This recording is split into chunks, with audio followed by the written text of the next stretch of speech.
Hey y'all, it's Jen from Stivers Homestead. Welcome to Granite Gardens. My best friend Melissa is going to be cooking some of my favorite recipes today. They are tried and true from our family. I hope you enjoy them, and if you're interested in more, you can find my book. It's brand new. It was released recently. It's on thestivershomestead.com. Love y'all.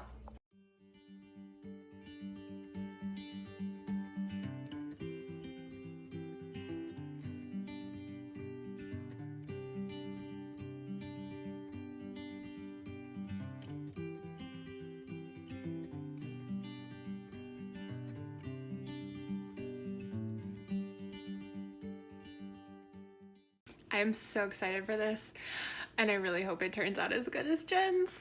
Okay, so story time.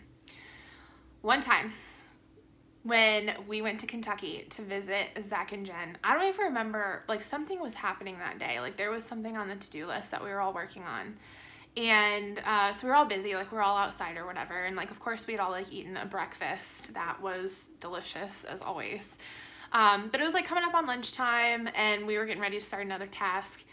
And so Jen had asked, like, does anybody want lunch? Like, I'll heat up some soup. And so I was like, I'm never going to turn down anything that you make. I was like, is it homemade? And she's like, yeah. And she's like, you know, I made it, I canned it, whatever. And we just pop it on, reheat it. And I was like, heck yeah, like, sign me up. So Jen went in, like, heated up the soup or whatever. And the boys ended up going off and getting busy doing something. And so she's like, oh, the soup's hot. Like, if you want to come in, you want to have some. So I did, of course, right? Like, I went in the kitchen, and she, like, scoops the soup into a bowl. And I was like, what is it? She goes, it's corn chowder.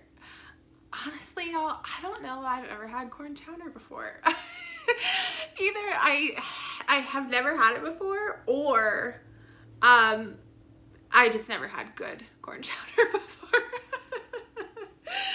But this soup changed my life. It changed my life, and I loved it. Oh my gosh, it was absolutely delicious. And like, I remember like finishing the bowl and being like, I could totally go back and kill the rest of that. But you know, everyone, like, no one else was eating and everyone else was often busy. So I was like, I just, like, you know, I'll be polite. Like, not make a pig out of myself, even though I know wholeheartedly she would not have cared. Anyways, so ever since then, like, this corn chowder has been just something that I dreamed of. And I had initially, you know, like, kept thinking of wanting to ask Jen for the recipe, but I don't know, got away from me. And then Jen put out her cookbook. And the first thing that I did when we got that cookbook is I flipped through the pages looking for that corn chowder recipe, and thank you, Jesus, it was in there. So today, you're going to just hang out with me a little bit in the kitchen here while I make this awesome corn chowder recipe and also make some homemade bread. Jen has a homemade bread recipe in her book as well, which is super exciting for me. Bread is something that, like, I want to master, and I'm just not there.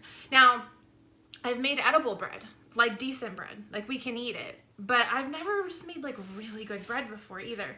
I have to look because she had actually given me a sandwich bread recipe, I don't know, a while back now, which was been tried and true, the one that like I've been making for our sandwich bread ever since. Once I tried that one recipe, it like changed my life and made making bread seem so much more doable and easy. So I kind of stuck with that one. I do have to take a double look at the recipe that she has in her book. I'm not sure if it's the same bread recipe, but that's what we're doing today. So I figured I'd just jump on here and kind of chat with everybody while I am cooking in the kitchen.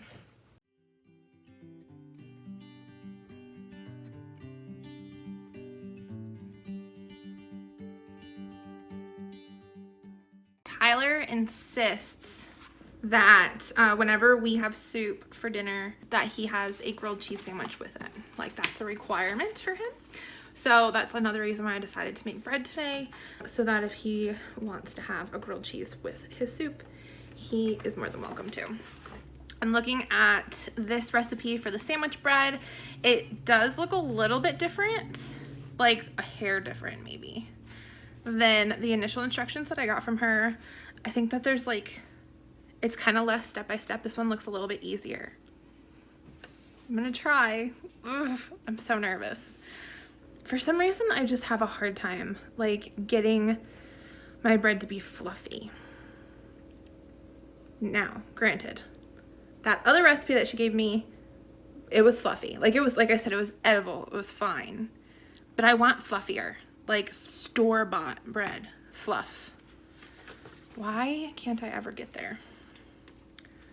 Why is that so hard for me? I think it's something to do with the yeast. Like I said, I'm not a bread connoisseur, but I would imagine it has something to do with the yeast, and I can't ever really get the yeast to activate as much as I think it should. I don't know. I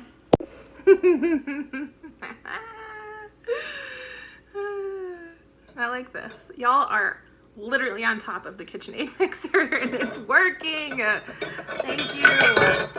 Sorry, it's gonna be loud. So her instructions do say to knead, but I really love my KitchenAid mixer, so I'm gonna cheat.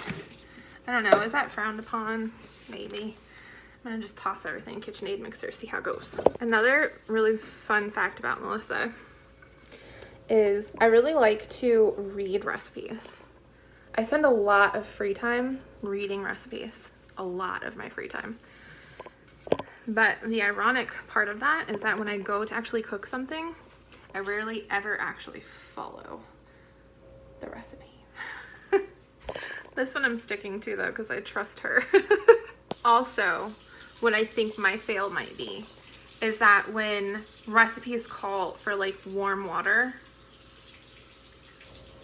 I think that there might be a little bit of impatience there. Maybe my water is not warm enough. That's another thing I thought of, is that maybe the water is not warm enough and that's why the yeast isn't doing its thing. But we're gonna give this a try.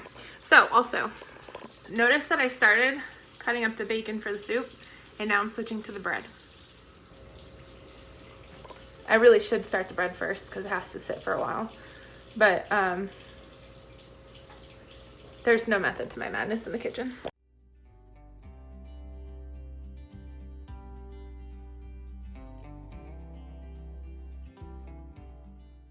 So speaking of bread, some of my friends and I had started sourdough bread together. Some of my friends that live in my phone, some of them I did get to meet this year. But we started sourdough bread together and like started a sourdough starter. Holy Toledo. I was like not prepared for the amount of like attentiveness required for sourdough starter. So I did it and I was starting it for a while and I was getting annoyed with the discards. So I started like making stuff with the discards and then I'd forgotten about it and it did not pan out. So sourdough is also something I really want to try. Maybe I'll get a chance to try it over the holidays because I'll have a little bit more time to invest. Really should have opted for a larger cutting board, but dishes, so I'll make this work. One thing that I recommend everybody do when you are cooking, save your vegetable scraps. You can put them in a freezer bag and freeze them. So like I'm talking about like the ends of the onion here that you cut off. Put them in a freezer bag, put them in the freezer, and use them when you make broth. I use mine in my bone broths all the time, and this amount of flavor that it adds is perfect and does not require you cutting into some of like your whole vegetables. I do onions, our little garlic ends, any kind of celery, all of that, carrot scraps I keep, and then I just use those to make my soup. Pro tip. So I just put them in a freezer bag like this to specify. I use them when I'm making my bone broth because obviously you're going to strain that out. So I don't use them for like my actual vegetable soups, but just to make bone broth. I absolutely love soup, and honestly, like there's maybe a handful of soups that I make pretty regularly that I just wing the recipe myself just because I'm so used to making them. But I really am trying to get into learning how to make like a variety of soups, and so I'm excited to try this one because this is obviously one that I've never made before. What are some of your favorite soups, especially like for fall time, fall, winter? I think that there's nothing like having soup just kind of sitting on the stove during cold days, if you got yard work to do, or if you're outside working all day or going to work all day. It's nice to be able to come home to a nice warm meal. The whole house smells really good. I just love that. So if you guys have some of your favorite soups and or recipes you'd be willing to share with me, I would be so excited to hear about them. I know my go-tos are very much like my mom's vegetable soup. We call it vegetable soup. I think the majority of people on here will call it cabbage soup. I did do a YouTube video on that one, so I'll try and link the video here. I love doing that. That's like definitely one of my favorites. And then I also love doing chicken soup, homemade chicken noodle soup, which is amazing. I've also done that with turkey before. My cousin had told me about a turkey and rice soup that they make. I really wanted to try that. I forgot to try that with our turkey, but that's one that's on my to-do list. What am I missing? What are some of the other really good go-tos?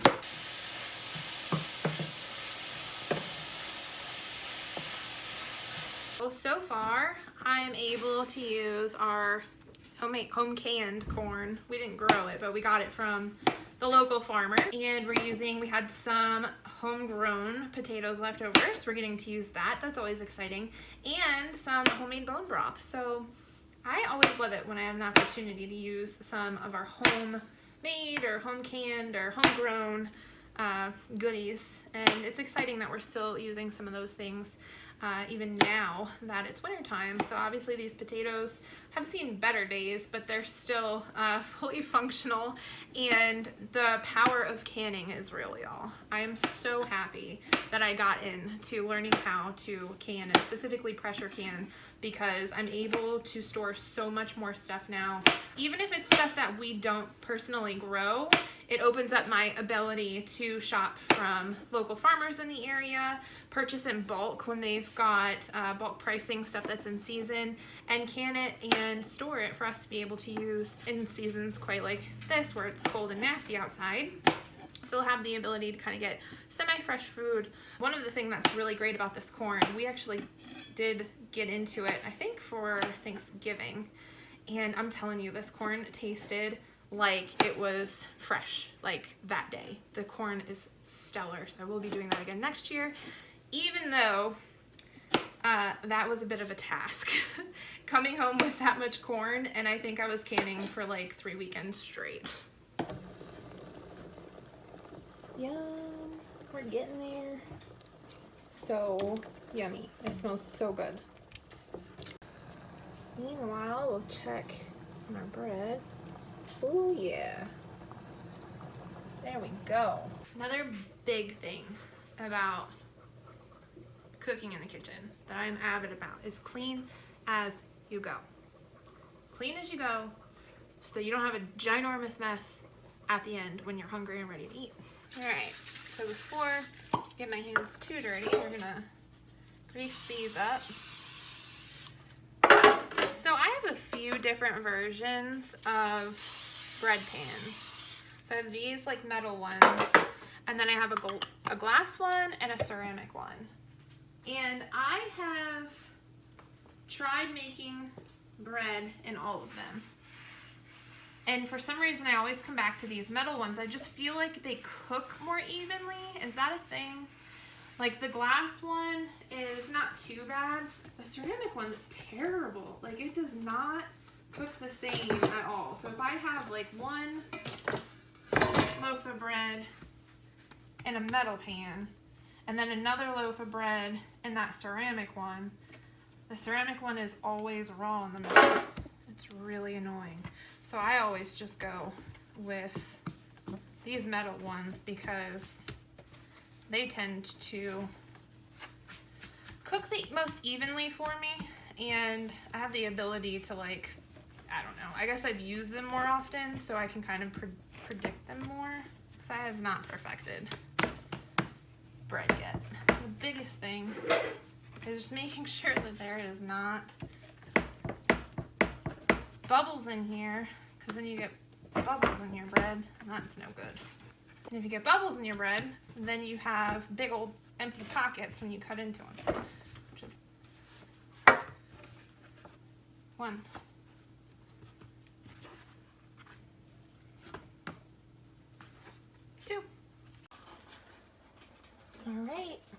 almost there.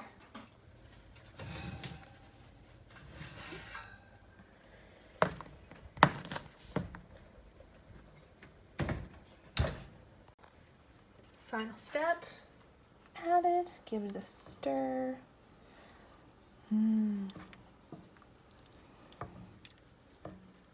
Yum. Okay, gotta do the taste test.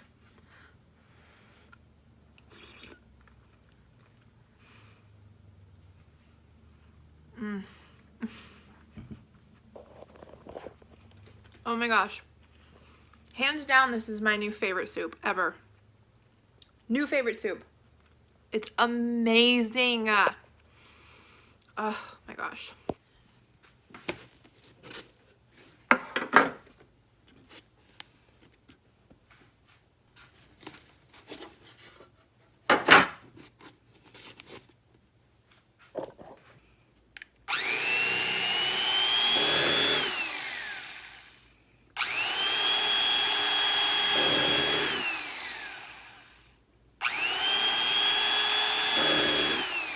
Oh my goodness. Oh my goodness. Look at how perfect this is. It's soft and squishy. It is like perfect sandwich bread. This is the most perfect sandwich bread I have ever made in my entire life. I'm so proud right now. I'm like looking at Tyler. He knows my bread stories. Ah, it's beautiful.